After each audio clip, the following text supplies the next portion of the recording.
Is it too early to say Chelsea Football Club are in a crisis? I think not. This result against Nottingham Forest, losing 1-0 to a team with one of the worst away records in the Premier League, is incredibly telling. And it just shows how little or no progress we have made since Todd Bowley has come in and disrupted this football club and made all these ins and outs. It's all well and good winning the transfer market, getting marquee signings, spending hundreds of millions of pounds, and nothing is translating on the pitch. It's all good sacking managers, and they can't ever seem to get a run. They don't know who their squad is. There are so many questions now that I think have always been there, but are just becoming more and more clear. Management at this football club is a big issue. Are these managers really able to choose the profile of players that they want, to choose the players they want to play? I don't know anymore. I am starting to worry about these ins that Chelsea have made. We've recently just signed Cole Palmer, and it's a strange one. Are we sort of turning into a football club that is turning into a business that is just all about acquiring young talent and hoping to sell them on as a profit in a few years? Is that where we're going? Is that the game plan here? Are we, because we're not winning games of football, and the game plan on the football pitch is incredibly worrying and seems so naive and disjointed. And I think it's time to start looking at Pochettino's selections now and start to understand why he's doing things. I don't think it's too early to give Pochettino such a hard time, but I think now we can start to criticize in a way that is positive, but still criticize what is happening on the pitch, because things aren't adding up. The players that are being picked in the starting 11, I think we've seen enough in these 4 Premier League games to understand who has got the talent and who has got the ability to play for Chelsea as the season progresses, and who is potentially just a stopgap for an injured return. And I think that this game against Forest was honestly just too familiar to last season. There's no reason we should be putting in a performance like that, considering how poor we were last season, considering all the fresh faces and the new management. Everything is different, yet that result felt all too similar. And it just clearly comes down to a lack of cohesion. There is no cohesion on the football pitch because these players don't know if they are relied upon. We don't know if they're reliable because they don't get a run of games. We're never knowing who is actually a part of this football club and who potentially can be shipped off. I really hope that this is the last of the ins and outs. I'm sort of relieved the transfer window is over, because I would like to have seen a few more departures, in all honesty, but I really hope that now this is the team that we lock and we build with, because it's getting ridiculous now. We can't continue. We can't have another year like what we had last year. We need to get some European football this year. It needs to happen. And at the moment, it feels like we're right back at the beginning of a project. We feel like we're right back on day one. That's what this result tells me. We have made little to no progress from last season, because that performance was awful. And I want to get into a few things, but before I do so, guys, if you can like this video, it's a massive help, especially in my time of need. Leave a comment in the comment box. I want to hear your thoughts about this game and what's happening, and subscribe to the channel if you haven't done so already. What I really want to talk about firstly from this game is the game plan. In general, Chelsea, we boss possession. We see a lot of the ball. We make a lot of passes. We, I think, are one of the highest percentage of passes in the Premier League at the moment. We're in good company amongst the likes of Man City, Arsenal, these teams that do keep possession and win games, but we are not winning any games, and we're not scoring enough goals for this possession. Now, Chelsea have scored 5 goals this season. 3 of them came in that game against Luton. Of course, Liverpool and West Ham were the other ones, but it just seems to me that we're so feeble when we have possession. We look so impotent, like we can't create clear-cut chances, and that's because this lack of cohesion amongst the players.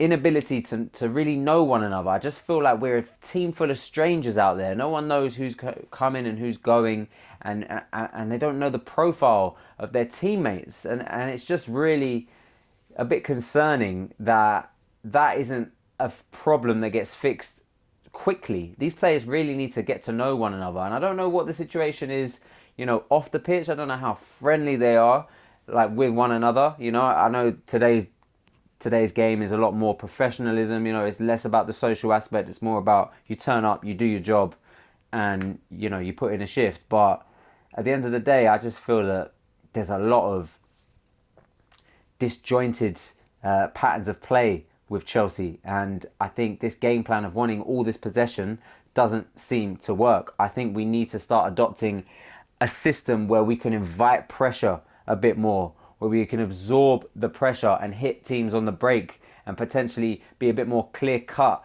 with chances that, where we don't dwell on the ball, where we're not always trying to find a pass that's going to unlock. I mean, Enzo Fernandez, I'm going to get onto him later, talk about some of the players from the game, but he's doing all he can. At the end of the day, he is being as creative as he possibly can. He's fizzing passes, he's keeping the game ticking, but we just seem to crowd the penalty box, stand outside it, and just are unable to penetrate this low block.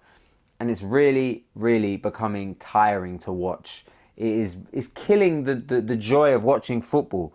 If you lose a game, an end-to-end game, and there's entertainment value, there's excitement. Teams are just coming to set up against Chelsea with a low block, and Chelsea are just unable to penetrate. Unable. And it's turning into one of the worst, we're one of the worst teams to watch. And, credit to teams that come to Chelsea and play against Chelsea with that game plan, because 90% of the time they get a result and it works. And it's not happening for us. It's not happening for us. But what I want to do is look at Pochettino's lineup now. Let's have a look. And I think it's safe to say that this is how Pochettino is setting up. This is his formation. This is his selection of players. And of course, I think the first thing that jumps out to us every time we see this lineup is this back three. Pochettino, who is so renowned for his back four, has shifted to this back three. Thiago Silva, Colwill and Disasi. Now, I want to talk about them first of all. They are not inspiring me whatsoever. This back three is very unconvincing. I want to talk about them individually first. But in general, there doesn't seem to be a chemistry there. To me, Thiago Silva is playing alongside Colwill and Disasi, and he's just not really feeling it. Even Thiago Silva's performances have really dropped. I feel like his intensity that he's playing at has taken a huge dip. Those moments of brilliance, I'm just not really seeing them as much. There's just something about Thiago's game that has changed, and it seems a lot more negative, and he's looking a lot more of an average defender. And everyone in this back three, to be fair, no one's looking exceptional. But it's tough to say that about Thiago Silva. He just looks like, even when he's on the ball and there's an opportunity for him to perhaps play a forward pass, he just seems to always be screaming at, a midfielder or someone that the communication is not there. He's telling them calm, he's telling them go. It's like it's a real mess and lack of communication when Thiago Silva's on the ball. But I also want to talk about Levi Colwill. Now, I was so happy Levi Colwill has penned a deal with Chelsea and has chosen to be a part of this project. But from what I've seen so far, I mean, it's early days. He was very good at Brighton, but it's just not been anything remarkable. The only thing that's catching my eye about Colwill at the moment is his diagonal balls. Like, he can make a really good forward pass. And that's about it at the moment. I'm not seeing a great tackler. Now, Disasi is the other defender to me who looks really out of his depth. He doesn't look convincing. I haven't seen strong performances. I know he got that goal in his debut. That was fantastic. But at the end of the day, defensively, I've not been convinced. He looks out his depth. He looks a bit rash. He doesn't really seem to know positionally where he should be at times. He seems like he's always caught out. And for me, he's just holding that place down until Benoit Badiashile comes back. For me, Badiashile walks into that position when he's fit. Far more of a composed, smarter defender for me. And I look forward to seeing Badiashile back in that lineup and Disasi on the bench, because I have not seen enough from Axel Disasi. And this back three, this defence that we were so renowned for, looks very average at the moment. Very, very average.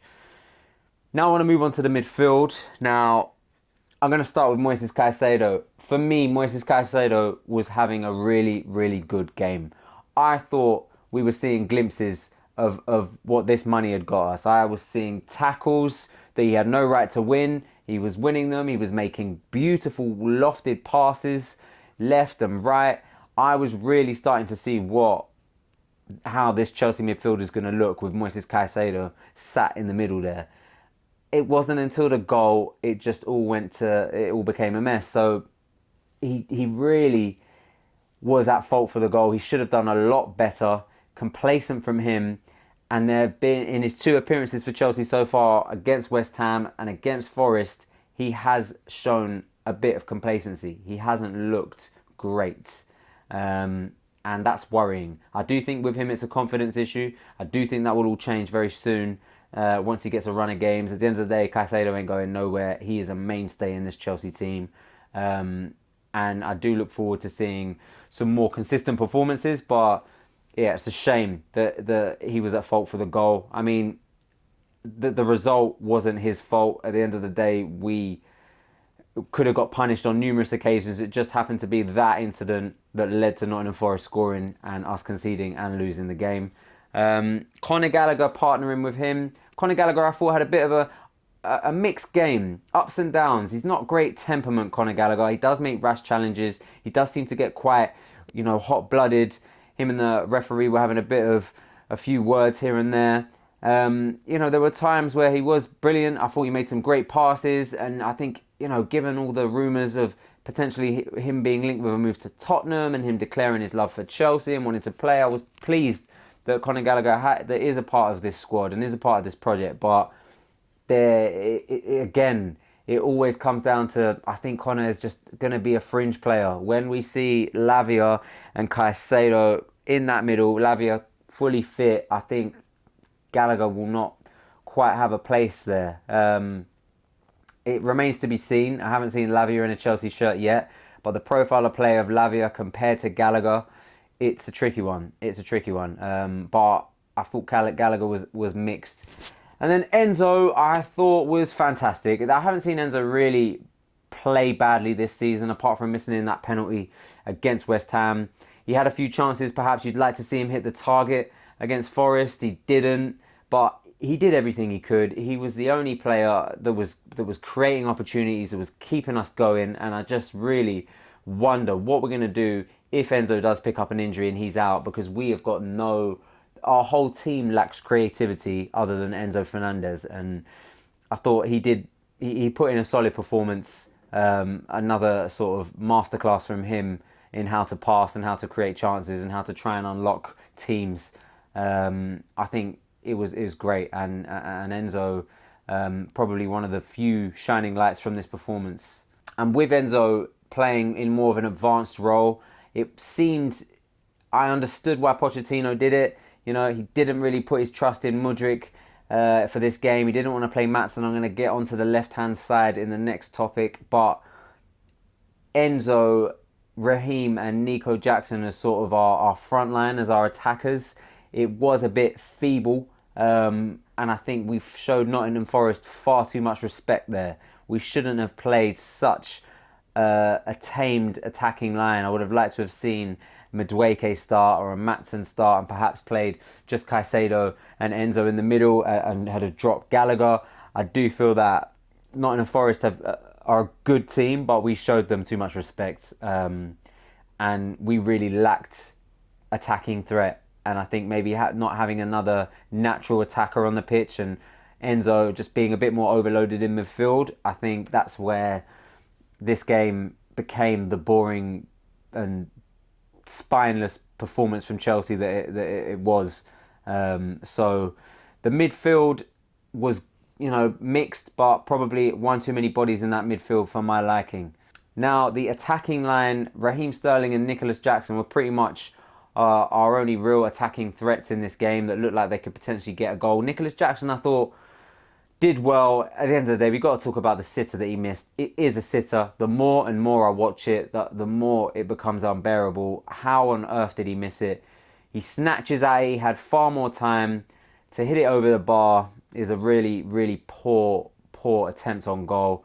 And Razak was kind of put in another performance that you're going to get with Raheem. Hesitant, not making the right pass, not knowing when to shoot. He had opportunities. He drove in. He got well. He just needed to beat one player or perhaps take his shot a bit sooner.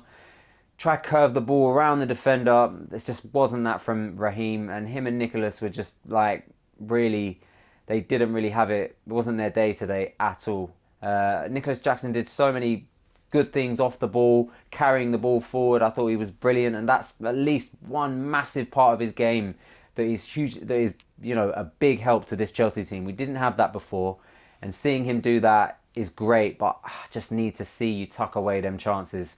Hoping it will come. He's doing everything else right. He's very industrious, and I do like Jackson. But yeah, we need to see some goals, and that one, if had he equalised and taken his chance there, this could have, the whole shape of this game and outcome of this game could be completely different. So it was poor there. Now, one of the biggest talking points from this game for me is the wing-back situation. Now, I thought Gusto was fantastic. Gusto probably put in his best performance so far. He was brilliant. He made some big tackles. He was bombing up and down that right-hand side, linking up with Raheem. It wasn't, again, their cohesion. They're going to hopefully get a bit more chemistry moving forward. There were glimpses. There seemed to be a misunderstanding at times, but what I saw from Gusto largely was very good, and I'm very impressed with what he brings to this team. Now, the left-hand side, Chilwell, I just don't know what's going on there. Chilwell looks sluggish. He doesn't look very agile. He doesn't look very fit. I don't know what's happening, but there's something about Ben Chilwell's game and Potchettino deploying him so far out left that it's not working. And even when Chilwell seems to get into these good opportunities, he can't take it. He's such a left-footed player. He has no capability to be able to open up his body and shoot with the right. I think Ben Chilwell is a very astute fullback, but I'm not sure he should be given so much luxury and so much trust in going forward. And I think that this past few run of games, Ben Chilwell has been pretty below average, and it hurts me to say that. I'm a big fan of Chile. I'm a big fan of what he brings to the team. But stepping in as a captain, I haven't been impressed with his performances. Have not been captain-like. He has not led by example. He had a few moments where he lost the ball and he didn't control it well, and I don't know. I think Ben Chilwell is not really on top of his game, and I think this whole left side is really becoming a big mess for Chelsea at the moment. I think on the right, we look pretty good. We've got Reece James when he's fit. He walks into that team. We've got Gusto as a fantastic, backup option. Raheem Sterling, like him or love him, he's going to create chances. He's going to give you 110%. I think Noni Madueke and Raheem should be sharing a lot more minutes. I need to see more of Madueke. I need to see him and Raheem really fighting for their place more. I'm hoping Pochettino does play Madueke a bit more. But this left-hand side, everything came down the right against Forest because the left is it's a mess. And if you look at these profile of players that we've got here on the left, we've got Cucurella. I mean, I don't want to see him anywhere near the starting 11 or anywhere near any minutes. As far as I'm concerned, he's a reserve player. But Ben Chilwell not putting in a solid performance. Now this left attacking slot here, this left inside forward spot. Could Ian Maatsen play there? Mudryk, I mean, the performance he had put in when he came on was abysmal. This guy, again, I'm putting him in the Cucurella category at the moment. We can't waste time. There's not enough minutes to go around to be giving Mykhailo Mudryk any game time. He came on, he was so poor, he was so lethargic, he was so lazy. And it's just, I mean, if anything, I want to see you try. Like he's got real issues, Mudryk, and I don't know how they're going to get fixed. But to me, he does not deserve to be anywhere near this team. So I look at Ian Maatsen and I think maybe Ian Maatsen taking Ben Chilwell's place on the left as a wing back, and now with this sort of left inside forward area becoming a bit more free with no Carney Chukwuemeka to occupy that at the moment, and Mudryk playing so poorly. Cole Palmer, it looks like that could be potentially where we see Cole Palmer get his games and where he plays. I know for Manchester City he played a bit on the left, a bit on the right, a bit in the middle for under the 21s as well. He also sort of played as a central midfielder, but he's left-footed. I think he does prefer to play on the right, but for me, I think Ian Maatsen and Cole Palmer sort of taking Ben Chilwell and whoever we play on this left side attack. I think these are the changes I need to see now, because I've been very unimpressed on this left side, and I think it's a big issue that Poch needs to address.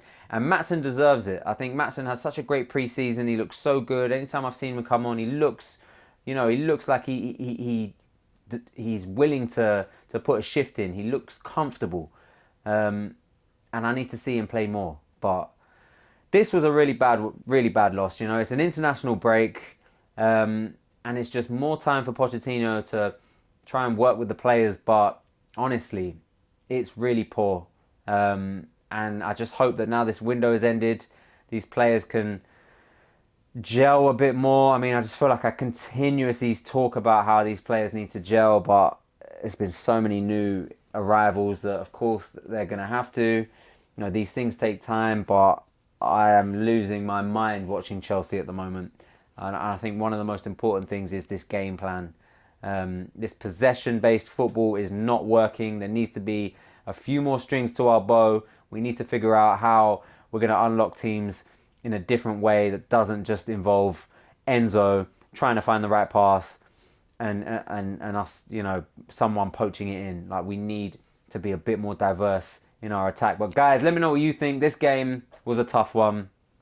Tough weekend of football. International break, which is also very difficult when you come off a defeat, and now we've got to sort of endure this long wait until we play Bournemouth, who we beat. If I remember correctly, we beat quite comfortably last season. One of the few teams that we did manage to beat comfortably last year, and that is a must-win game. There's no way we can drop points to Bournemouth away. We need to win it. But guys, let me know what you think. Like this video if you haven't done so already. Leave a comment in the comment box. Subscribe to the channel. I want to hear your thoughts. And I'll see you in the next one. I'll make some more videos. I want to talk about how this transfer window and rank it and rank these ins and outs. But until then, in a bit.